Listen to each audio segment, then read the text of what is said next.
Dalawa ang rason ng mga fans ng BNI kung bakit sobrang saya nila bago ang inaabangang Biniverse World Tour 2025 concert sa Philippine Arena sa Sabado.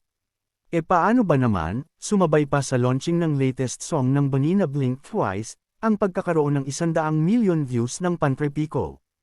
Noong November 17, 2023 nirelease ang kantang ito ng nangungunang girl group sa bansa. Ito nga yung pangalawang pre-release single mula sa album nilang Talaarawan, kasunod ito ng kantang Karera.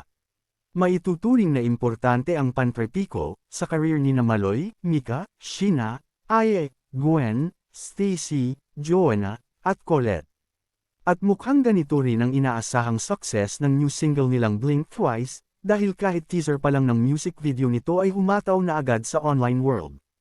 Sabik na nga ang Blooms, tawag sa kanilang fans, na mapanood ang full music video nito at mapakinggan ang kabuuan ng kanta kaya tutok talaga sila sa online world, na parang malaking kasalanan para sa kanila ang mahuli, ha? Kaloka, sa ganda at catchy ng kanta, sure na magiging phenomenal hit din ang Blink Twice, sa lahat ng streaming music platforms, YouTube, at TikTok. Bongga!